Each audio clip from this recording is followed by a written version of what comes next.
ये विद्यार्थियों नमस्कार। हिंदी की ऑनलाइन शिक्षण व्यवस्था में आप सबका हार्दिक अभिनंदन स्वागत। आइए प्रारंभ करते हैं हिंदी का शिक्षण। हिंदी शिक्षण में आज का हमारा प्रकरण है पद परिचय। पद परिचय में हमने पूर्व के प्रकरणों में संज्ञा पद का परिचय, सर्वनाम पद का परिचय और विशेषण पद का परिचय सीख लिया है। अब हम जिस पद का परिचय सीखेंगे वह है क्रियापद का परिचय।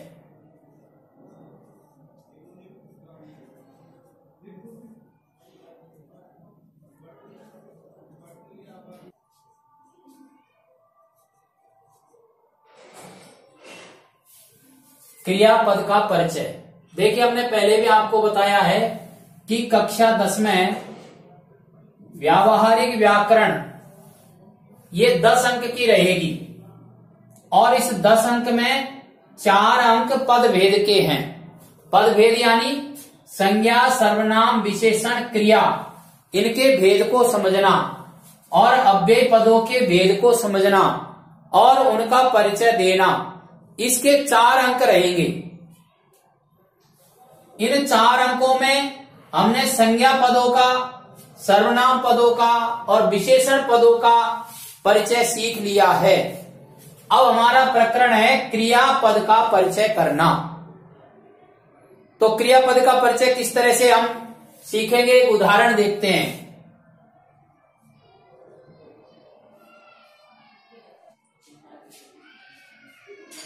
वाक्य दिया गया है, स्त्रियां काम कर रही हैं।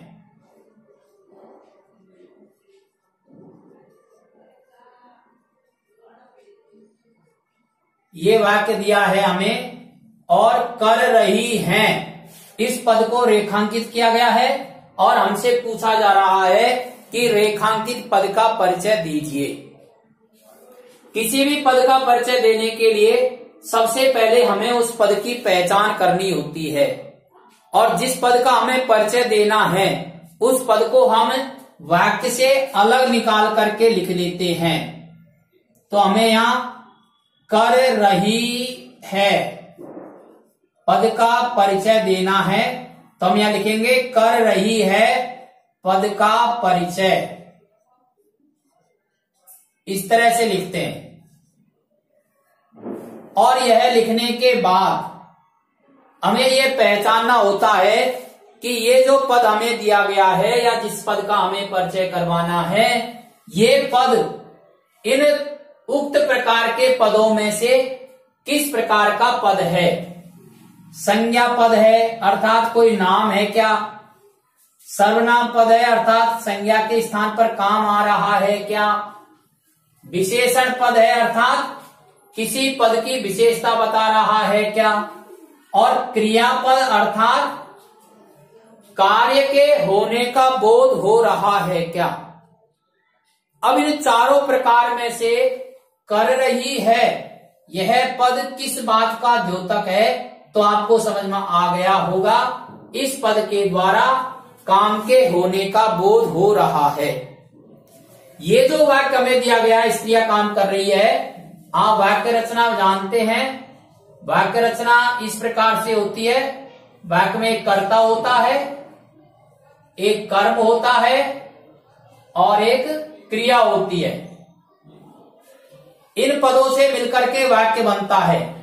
इस वाक्य का यदि हम इस प्रकार से विश्लेषण करते हैं तो स्त्रियां ये इस वाक्य का कर्ता है और काम इस वाक्य का कर्म है। तो बचा क्या, कर रही है, ये इस वाक्य की क्रिया है। क्रिया का पता हम इस तरह भी लगा सकते हैं और क्रियापदों से काम के होने का बोध भी होता है। तो कर रही है पद किस प्रकार का पद है, क्रियापद है। अब हमें क्रियापद का परिचय देना है। तो क्रियापद का परिचय देने के लिए सबसे पहले हम उसका भेद लिखते हैं, उसके बाद में उपभेद लिखते हैं, फिर क्रिया का लिंग लिखते हैं, लिंग भी होता है क्रिया का, फिर उसका वचन लिखते हैं, फिर क्रिया का काल होता है तो काल लिखते हैं कौन से समय में हो रही है, फिर उसका वाच्य लिखते हैं कि क्रिया कर्तृवाच्य या कर्मवाच्य या भाववाच्य है। उसके बाद पुरुष लिखते हैं, क्रिया का पुरुष भी होता है,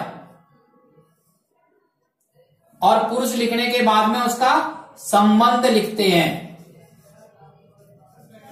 इन पदों के अनुसार हम क्रिया का परिचय देते हैं। भेद, उपभेद, लिंग, वचन, काल, वाच्य, पुरुष और संबंध, इन पदों में हमें क्रिया का परिचय देना होता है। अब कर रही है, ये क्रियापद है, इसका परिचय हमें इन बिंदुओं के अनुसार देना है। तो भेद के सामने हम लिखेंगे क्रिया। उपभेद, अब देखिए क्रिया को 3 आधारों पर बांटा जाता है। पहला होता है कर्म के आधार पर क्रिया, इसके 2 भेद होते हैं, सकर्मक और अकर्मक। उसके बाद संयुक्त क्रिया या प्रयोग के आधार पर क्रिया। तो प्रयोग के आधार पर क्रिया के 3 भेद होते हैं, संयुक्त क्रिया, पूर्वकालिक क्रिया और प्रेरणार्थक क्रिया। और इसके बाद होता है काल के आधार पर क्रिया। काल के आधार पर क्रिया 3 प्रकार की होती है, वर्तमानकालिक, भूतकालिक और भविष्यत्कालिक। यहां हमें जो क्रिया दी गई है, हमें यह देखना है ये क्रिया किस प्रकार की है। कर्म के आधार पर क्रिया 2 प्रकार की होती है, सकर्मक और अकर्मक। तो अपन देखते हैं ये क्रिया हमारी सकर्मक है या अकर्मक है। तो इस क्रिया का कर्म है साथ में, इसलिए ये क्रिया कौन सी है, कर्म है इसमें, वाक्य में कर्म है, इसलिए ये क्रिया कौन सी है, सकर्मक क्रिया है। तो उपभेद में लिखेंगे सकर्मक क्रिया।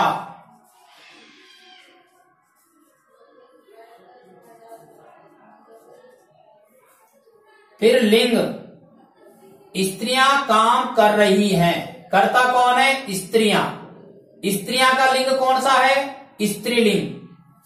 कर्ता जिस लिंग का होता है, क्रिया भी उसी लिंग की होती है, ये व्याकरण का नियम है। तो कर्ता जिस लिंग का है, क्रिया भी उसी लिंग की होगी। कर्ता स्त्रीलिंग है, इसलिए इसका लिंग भी स्त्रीलिंग होगा।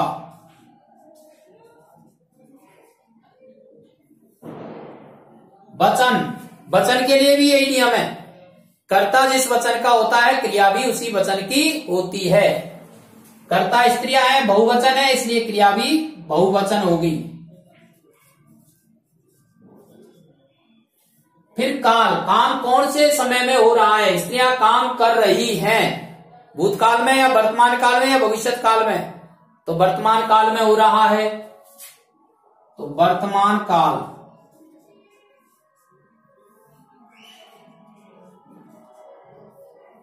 क्रिया पर किसका प्रभाव है, कर्ता का या कर्म का। तो कर्ता पर, क्रिया पर कर्ता का प्रभाव है, इसलिए ये कर्तृवाच्य है।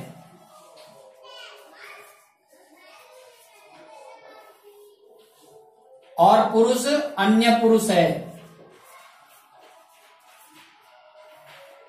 और संबंध तो कर्ता की क्रिया है, कर्ता पद की क्रिया है, कर्ता पद के साथ संबंध है, ये ऐसे लिख देंगे।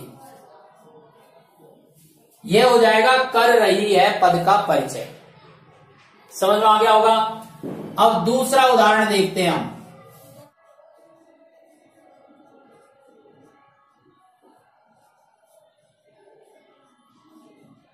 श्रीकांत पुस्तक पढ़कर घर को जाएगा।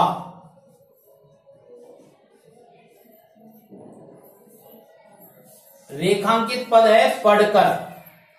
पढ़कर पद का परिचय देना है हमको। तो सबसे पहले हमें वही बात है, पहचान करनी है।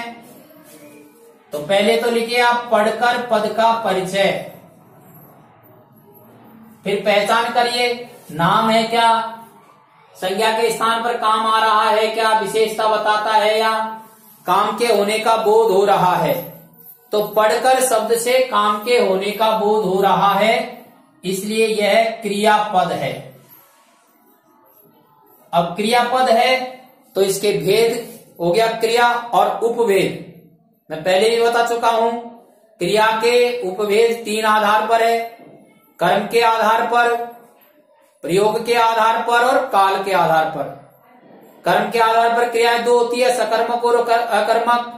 इनका एक में कर्म होता है, एक में कर्म नहीं होता है। प्रयोग के आधार पर क्रियाएं 3 प्रकार की है, संयुक्त क्रिया, पूर्वकालिक क्रिया और प्रेरणार्थक क्रिया। संयुक्त क्रिया यानी 2 क्रियाओं से मिलकर के बनी है। पूर्वकालिक क्रिया यानी एक क्रिया के होने से पहले दूसरी क्रिया हो जाती है, पूर्वकालिक क्रिया। और तीसरा है प्रेरणार्थक क्रिया, अर्थात कर्ता स्वयं काम न करके दूसरे से काम करवाता है तो वह प्रेरणार्थक क्रिया कहलाती है। और काल के आधार पर क्रिया के 3 भेद होते हैं, वर्तमान कालिक, भूतकालिक और भविष्यकालिक। आप ये समझिए पढ़कर जो क्रिया है ये किस प्रकार की क्रिया है। कर्म है क्या इसमें? देखिए, श्रीकांत पुस्तक पढ़कर घर को जाएगा। अब पढ़कर जो क्रिया है ये किस प्रकार की क्रिया है, तो इसमें आपके समझ में आ रहा होगा। क्रिया पुस्तक पढ़कर घर को जाएगा श्रीकांत, जाना क्रिया का कर्म है पुस्तक, तो पढ़कर क्रिया क्या है? जाना क्रिया से पहले हो रही है। ये पढ़कर जाएगा तो जाना क्रिया है, पढ़कर क्रिया है, 2 क्रियाएं इस वाक्य में। जाना मुख्य क्रिया है और पढ़कर मुख्य क्रिया से पहले होने वाली क्रिया है। यदि कोई क्रिया मुख्य क्रिया से पहले संपादित हो जाती है तो उस क्रिया को कहते हैं पूर्वकालिक क्रिया। तो पढ़कर क्रिया कैसी है? पूर्वकालिक क्रिया है।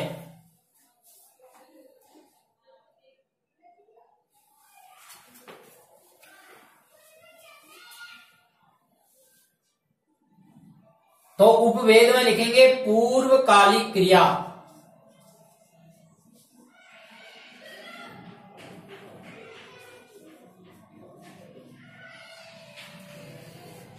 फिर लिंग, तो देखिए पढ़कर जो क्रिया है इसका कर्ता कौन है? श्रीकांत ही है।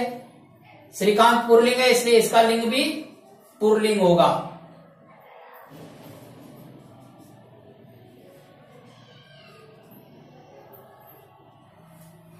पुल्लिंग वचन देखिए, पुस्तक पढ़कर घर को जाएगा श्रीकांत एक वचन है इसलिए क्रिया भी एक वचन की होगी। काल वर्तमान काल है।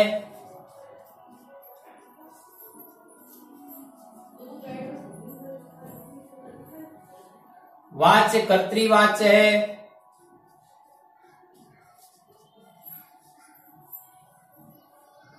और पुरुष अन्य पुरुष है।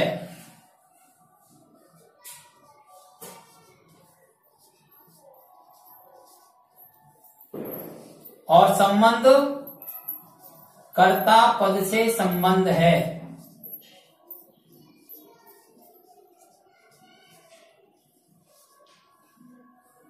इस तरह से पढ़कर पद का परिचय हो जाएगा। एक और क्रिया है इसमें जाएगा। जाएगा पद का परिचय देना है हमको, तो यहां हम लिखेंगे जाएगा पद का परिचय। जाएगा कैसी क्रिया है? क्रियापद। और क्रिया भी कौन सी है? मुख्य क्रिया है। मुख्य क्रिया में भी सकर्मक है, कर्म है इसमें इसलिए सकर्मक क्रिया है। घर को जाएगा कौन? श्रीकांत, तो क्रिया किसकी है? ये कर्ता श्रीकांत की, इसलिए इसका लिंग पुल्लिंग है।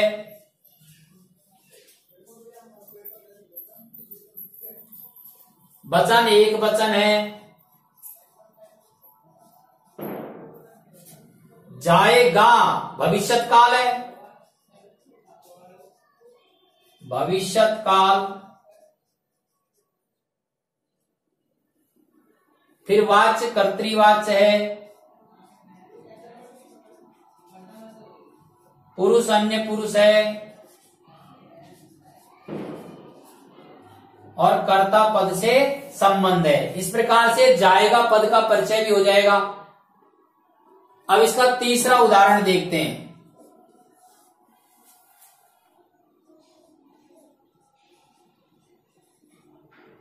शिक्षक ने छात्र से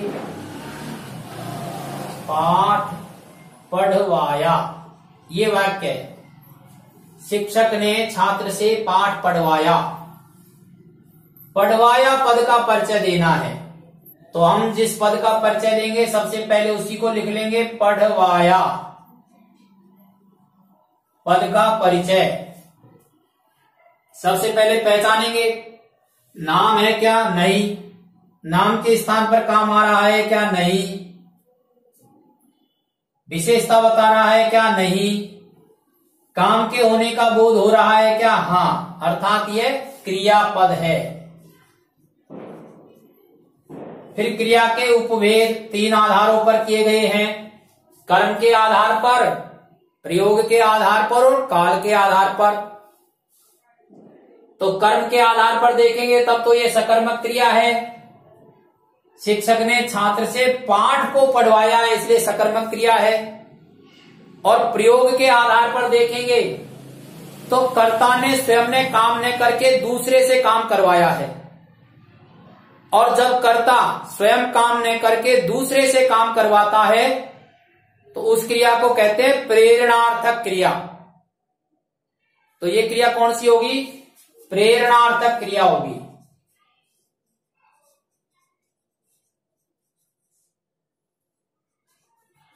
और कर्म के आधार पर देखते हैं तो ये सकर्मक क्रिया है। फिर इसका लिंग देखिए, क्रिया का लिंग वह होता है जो कर्ता का होता है। कर्ता कौन है, शिक्षक, पुल्लिंग है, इसलिए क्रिया भी पुल्लिंग होगी। कर्ता एक वचन है, इसलिए क्रिया भी एक वचन होगी। काल देखिए, पढ़वाया, वर्तमान काल में काम हुआ है क्या, नहीं। पढ़वाएगा, भविष्य काल में हो रहा है क्या, नहीं। पढ़वाया यानी काम पहले हो चुका है, इसलिए ये भूतकाल।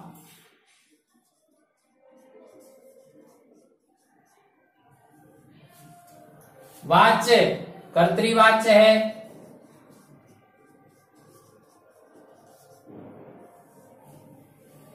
फिर पुरुष अन्य पुरुष है। संबंध कर्ता पद के साथ संबंध है। इस प्रकार से पढ़वाया पद का परिचय हो जाएगा। अब समझने की दृष्टि से आप इसका स्क्रीनशॉट ले लीजिए और कम से कम 2 बार इस वीडियो को आप सुने और सुनकर के इसे सब्सक्राइब करें ताकि शिक्षण के अन्य वीडियो आपके पास प्रतिदिन पहुंच सकें। धन्यवाद।